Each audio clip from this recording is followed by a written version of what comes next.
వికారాబాద్ నియోజకవర్గంలో బీఆర్ఎస్ సభ జోరు మీదున్న కారు ఇంటింటికి ప్రచారం చేస్తూ గడప గడపకు తిరుగుతూ ఎమ్మెల్యే మెతుకు ఆనంద్ సతీమణి సవిత ముమ్మరంగా విస్తృత ప్రచారం చేపట్టారు. ఈ సందర్భంగా గడప గడపకు తిరుగుతూ గ్రామాల్లో తిరుగుతూ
అంతకుముందు రైతులను ఎవరైనా పట్టించుకుంటుందా?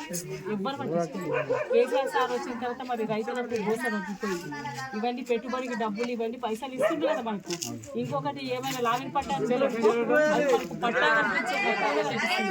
గుర్తు పెట్టుకొని మేము కేసీఆర్ సార్ గుర్తు పెట్టుకొని ఆనంద్ సార్ భార్య సన్న బియ్యం వస్తాయి.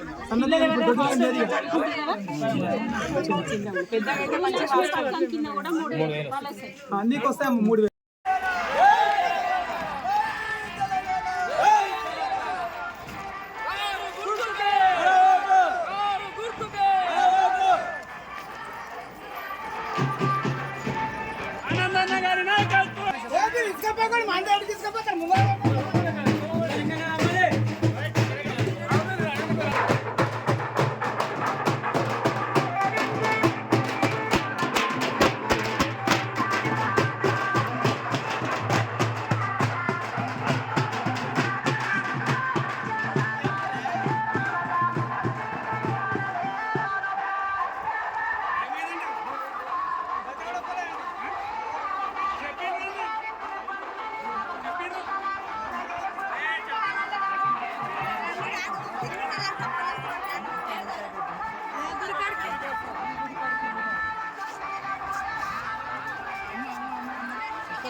కాబట్టి మనకు 400 వస్తుంది.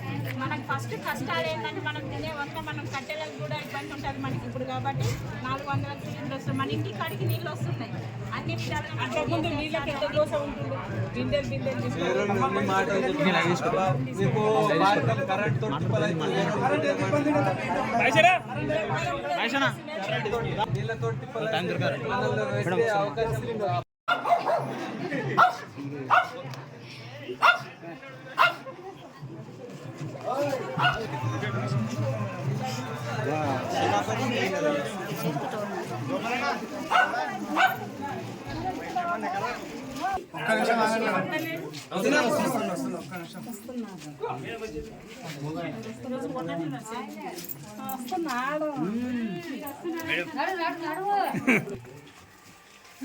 కారు గుర్తుకే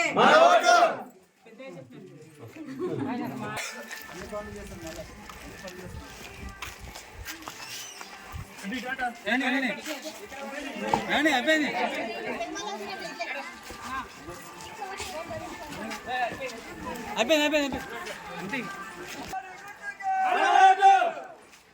జై తెలంగాణ, జై తెలంగాణ, జై తెలంగాణ, జై తెలంగాణ, జై తెలంగాణ.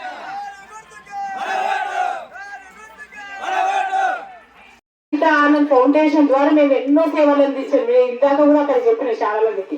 మరి ఆ ఫౌండేషన్ ద్వారా ఎంతో మందికి సేవలు అందించిన, ముఖ్యంగా మరి కరోనా టైంలో కరోనా మనకి 2 ఏళ్ళు ఊపిరి తీసిందా, మనల్ని ఎంతమంది ప్రాణాలను తీసుకుపోయింది. మొత్తం ప్రపంచమంతా అతలాకుతలం చేసింది కరోనా రోగం. ఈ రోజు టీకా తీసుకున్నందుకే మనం ఈ రోజు బతికి పట్టాలని ప్రతి ఒక్కరు గుర్తు పెట్టుకోవాలి. మరి ఆ కరోనా వల్లనే మన ఊర్లో ఇంకా కొన్ని సమస్యలు మిగిలిపోయినాయి. ఎందుకంటే ఆ కరోనాకు రావాల్సిన నిధులన్నీ, మనకు గ్రామాలకు రావాల్సిన నిధులన్నీ కరోనా రోగంకి పెట్టేశారు. దానివల్ల మనకు కొంచెం పైసలు ప్రభుత్వం నుంచి తక్కువ రావడం జరిగింది. అందుకే నేను ఏమంటున్నా అంటే, గ్రామస్తులను ఏం కోరుకుంటున్నా అంటే, మనకు గ్రామాభివృద్ధి కావాలి అంటే చాలా మంది ఎన్నికలకు వస్తుంటారు, పోతుంటారు, ఓట్లు అడుగుతుంటారు. ఇప్పుడు కాంగ్రెస్ వాళ్ళు వస్తారు, మన బీఆర్ఎస్ పార్టీ వాళ్ళు వస్తారు. కానీ మీరు ముఖ్యంగా గుర్తు పెట్టుకోవాల్సింది, ఆలోచన చేయాల్సింది వ్యక్తిని. దాని పార్టీ వెనక ఎవరున్నారు, ఆ వ్యక్తి ఎట్లా ఆగం కాకుండా ఆలోచన చేయాల. అసలు మరి కాంగ్రెస్ వాళ్ళు ఈ రోజు ఓట్లు అడగడానికి వస్తున్నారు. వాళ్ళు కరోనా టైంలో ఒక్కరినైనా అరుచుకున్నారా? మీకు అసలు ఒక్కసారైనా వాళ్ళు ఇంటికి వచ్చి ఇట్లా నిత్యావసర సరుకులు కానీ, లేకపోతే కరోనాకు మీరు తీసుకోవాల్సిన జాగ్రత్తలు కానీ మరి ఇల్లు అరుచుకున్నారు. చాలా వరకు మరి సర్పంచులతో కూడా, ఎంపీటీసీలతో కూడా, అందరితో కూడా వాకప్ చేసుకుంటుండే. ఇంకేమైనా ఉన్నాయా, ప్రాబ్లమ్స్ ఉన్నాయా కరోనా టైంలో, మరి ఎట్లున్నారు, అందరు మంచిగానే ఉన్నారు కదా అని అందరికి ఫోన్ల ద్వారా కూడా కనుక్కుంటుండే మరి ఎమ్మెల్యే సార్. మరి ఇంత మంచిగా చేస్తున్నారు, మరి మంచిగా చేసే అభ్యర్థిని మనము గెలిపించుకుందామా, లేకపోతే మరి కాంగ్రెస్ వాళ్ళు అంటారు ఇప్పుడు 24 గంటల కరెంటు మనకి ఇస్తుండ్రు. అందరికి తెలుసు కదమ్మా, 24 గంటల కరెంటు మనకి ఇస్తున్నారు. ఇప్పుడు వాళ్ళేమో 3 గంటల కరెంటే చాలు, 3 ఎకరాలు ఉండాలి అంటారు. ముఖ్యంగా మా రైతులను గుర్తు పెట్టుకోవాల్సింది, 3 గంటలు చాలు 3 ఎకరాలు ఉన్న వాళ్ళకు అంటారు. మరి 3 గంటల కరెంటు సరిపోతుందన్నా? సరిపోతుందా? మరి ఎక్కడ రాత్రి గతంలో అవసరం లేదు. ఒంటరి మహిళ ధైర్యంతో బతుకుతుంది. ఎందుకు బతుకుతుంది? వాళ్లకు ఆసరా పింఛన్లు ఇస్తున్నారు. అదే మరి 3వ ఓటేస్తే మరి 2000 నుంచి 5000 అయితే గుర్తు పెట్టుకోండి. మరి కేసీఆర్ సార్కు కారు గుర్తు ఓటేస్తే 2000 నుంచి 5000 అయితే మరి ఈ పొద్దు మరి చాలా మంది సౌభాగ్యలక్ష్మి అని మరి 3000 కూడా ఇస్తున్నారు కేసీఆర్ సార్. ఇప్పుడు అక్కడికి పెన్షన్ వస్తుందా? మరి కోడళ్ళకు కూడా 3000 సౌభాగ్యలక్ష్మి 18 ఏళ్ళు నిండినా తెల్ల రేషన్ కార్డు ఉన్న ప్రతి మహిళకు కూడా 3000 పెన్షన్ అందుకోబోతున్నారు. ఎందుకంటే వాళ్ళకు ఒకటి జీవన భృతి కల్పించాలి. చాలా మంది ఆడపిల్లలు, కొంతమందికి కొన్ని వసతులు ఉండవు, వాళ్ళకి ఏదో ఒక విధంగా జీవన భృతి కల్పిద్దామని 3000 సౌకర్యం చేసేది. మళ్ళీ మహిళా సమాఖ్య గ్రూపులు ఉన్నాయి కదా చాలా మందికి, పొదుపు సంఘాల గ్రూపులు ఉన్నాయి చాలా మంది. వాళ్ళందరూ ఇట్లా ముచ్చట్లు పెట్టుకోవడానికి కానీ, మీటింగులు పెట్టుకోవడానికి కానీ, వాళ్ళకు సొంత బిల్డింగ్, మన ఊర్లో బిల్డింగ్ ఉందా, ఇట్లా మీటింగ్ పెట్టుకోనిక ఎక్కడ పెట్టుకుంటారు? డ్వాక్రా మహిళా భవనం ఉండాలా? అట్లా కొంతమందికి కొన్ని చోట్ల అక్కడక్కడ వాళ్ళు వీళ్ళు భయభ్రాంతులకు భయపెడుతున్నట్లు సమాచారం నాకున్నది. ఎవరు కూడా భయపడకండి. ఎవరు నడపకొచ్చురు, 10 రూపాయలు ఇచ్చి సంసారాలు నడిపేకొచ్చారు. వాస్తవానికి చెప్తున్నా. వాళ్ళు వచ్చి నువ్వు ఎట్లా పోతావు చూస్తా, అట్లా పోతావు చూస్తా. నేను ఎవరినన్నా ఒక్క ముచ్చట అడిగినా గ్రామంలో ఏదైనా వేసుకొని చెప్పండి. ఆ విధానం అటువంటి విషయాలకు మీరు ఎవరు కూడా లొంగకుండా గట్టిగా మనం తీసుకుంటున్న పథకాలకు న్యాయంగా చేయాలంటే కేసీఆర్ కు మనము ఓటేయాలి. మన గుర్తు ఏం గుర్తున్నామా? కారు గుర్తున్నదా? ఇంకేమన్నా గుర్తాం? టీఆర్ఎస్ అయ్యి బీఆర్ఎస్ అయింది. అటువంటి అప్పుడు మన కేసీఆర్ చేసిన పథకాలు ఉండేవే చేసుకొని చెప్పాలి. అబద్ధాలు అయితే అవసరం లేదు. కేసీఆర్ కూడా చెప్పి అదే వచ్చాడ ధైర్యం అవసరం లేదు, అదే చెప్పాడు కేసీఆర్ కూడా. అందుకని ప్రతి ఒక్కరు కూడా కారు గుర్తుకు ఓటేసి ఆనంద్ సార్ ను భారీ మెజారిటీతో గెలిపియాలి. అదే విధంగా మనకు సార్ కూడా అందుబాటులో ఎనీ టైం 24 గంటలు మనకు అందుబాటులో ఉండే సార్ మనకు ఇంతకు ముందు ఉన్నలు అందుబాటులో ఉన్నారో లేరో మీకు కూడా తెలుసు. పథకాలు కూడా ఏ విధంగా వచ్చింది మీకు తెలుసు. లంచాలతోటి మనకు పథకాలు వచ్చేది. ఇప్పుడు ఏ ఒక్కరైనా కళ్యాణ లక్ష్మి కానీ, రుణమాఫీ కానీ, ఒకటి రైతు బీమా కూడా చాలా మందికి ఇంచుమించు 16 మందికి దాంట్లో రైతు బీమా వచ్చింది. 5 లక్షల రూపాయలు. ఎవరన్నా 1 రూపాయి ఇచ్చిందని ఒక్కరు చెప్పండి. మరి కళ్యాణ లక్ష్మికి 1 రూపాయి ఇచ్చిందని చెప్పండి. ధైర్యంగా చెప్పేసి గుండె మీద చేసుకొని చెప్పండి. ఎవరికి ఇవ్వలేదు కదా. మరి అటువంటిప్పుడు మనం ఎవరికి ఇవ్వాలి ఓటు? న్యాయానికి. నేను కారు గుర్తు అని చెప్పవచ్చు. న్యాయం ఏమున్నది? కారు గుర్తు న్యాయం. అందుకని ఖచ్చితంగా మీరు అంతా ఏం చేయాలంటే కారు గుర్తు మీద ఖచ్చితంగా ఓటేయాలి. పథకాల గురించి మేడం చెప్తారు. బ్రహ్మాండమైన పథకాలు ఉన్నాయి. వాళ్ళు చెప్తా ఉన్నారు పథకాలు కాదని వచ్చినాము. కానీ ఇన్ని రోజులు ఏం చేసిన అడుగుతున్నాం కాంగ్రెస్ పార్టీ. 70 ఏళ్ళ నుంచి చేసిన కాంగ్రెస్ పార్టీ పథకాలకు ఇక్కడ పోయిన వాళ్ళంతా. ఇంతకుముందు రైతు బంధు పడకపోతే మనమంతా సీట్ల దగ్గర పోయి ఒక్కొక్క రోజు 2 రోజులు పోయిన రోజులు ఉన్నాయా లేవా? లేవంటే తప్పుడు చేస్తున్నాను అనమాట. ఉన్నాయని అని చెప్పాలి, గట్టిగా చెప్పాలి. బాధ ఏం లేదు, ఆకలి అవుతుండొచ్చు, బాస్తాము అక్కడ అన్నం కూడా రెడీ చేసినాము, తిన్నామండి. వాస్తవం మాట్లాడాలి, వాస్తవానికి నిజానికి ఓటేయాలని నేను చేస్తున్నా. ఎవరికి వచ్చి ఇదే చెప్తారు, చెప్పేటోళ్ళ మాటలు విందాం, ఇచ్చిన వాళ్ళ పైసలు కూడా తీసుకోండి. వాళ్ళు ఇస్తారు, మీరు ఇస్తారు, 4 పార్టీలు ఇస్తున్నారు, మనకి 4 పార్టీలలో పైసలు తీసుకోండి. న్యాయాన్ని గెలిపించండి.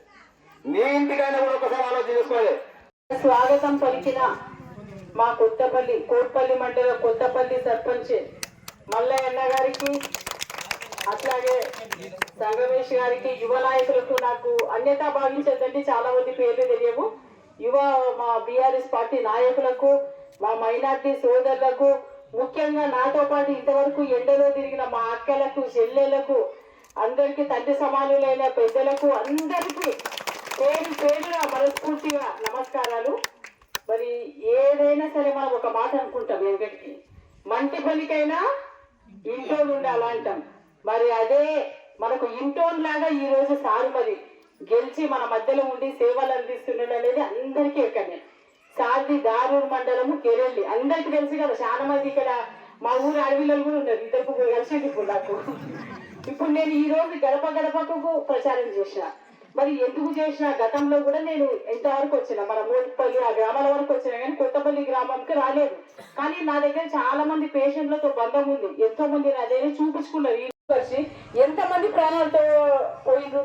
మరి ఈ పొద్దు ఆత్మహత్యలు, రైతు ఆత్మహత్యలు తగ్గినాయి అంటే ఎవరు కారణము? కేసీఆర్ సార్ కారణం. మరి మనకు పంటలకు ఎంతో కష్టం కాకుండా మనకు రాబోయే పైసలు ఇవన్నీ కూడా పెట్టుబడి రైతు బంధు డబ్బుల ద్వారా మనకు అందుతున్నాయి. మనకు అదే రైతు బంధు డబ్బులు ఈ పొద్దు ఇవ్వకుండా ఏం చేసిండు కాంగ్రెస్ ఓర్వజాలగా మొత్తం ఢిల్లీకి లెటర్ రాసిండు, రైతు బంధు డబ్బులు ఆపేయాలా, ఎక్కడ మన కేసీఆర్ సార్కి ఓటేస్తారో అని, కారు గుర్తుకు ఓటేస్తామో అని వాళ్ళు రైతు బంధు డబ్బులు ఆపాలని వాళ్ళు ఢిల్లీకి లెటర్ రాసిండు. దీన్ని బట్టి మీకు ఏమర్థమవుతుంది, వాళ్ళు ఎంత ఓర్వజాలకున్నారో. వాళ్ళు పనులు చేయరు, వాళ్ళకు 57 ఏళ్ళు అధికారం ఇచ్చిన, 11 సార్లు ఛాన్స్ ఇచ్చిన. మనం అనుకుంటాము ఏమైనా ఇప్పుడు చేతి గుర్తలు వస్తున్నారు కదా అని అనుకుంటాం. ఏం చేసిందని వస్తున్నారు వాళ్ళు? వాళ్ళు చేసింటే చక్కగా చేసింటే మనకి పొద్దు రోడ్లు కానీ మన ఇంటి ముందని ఇప్పుడు గల్లీ తిరిగినాయి కదా, నీళ్లు ఎన్ని పోతున్నాయి. మరి ఇంత ముందనే చిన్న కాలువల ద్వారా నీళ్లు పోతున్నాయి. మరి ఈ రోజు వాళ్ళు మంచిగా చేసింటే మనకు రోడ్లన్నీ మంచి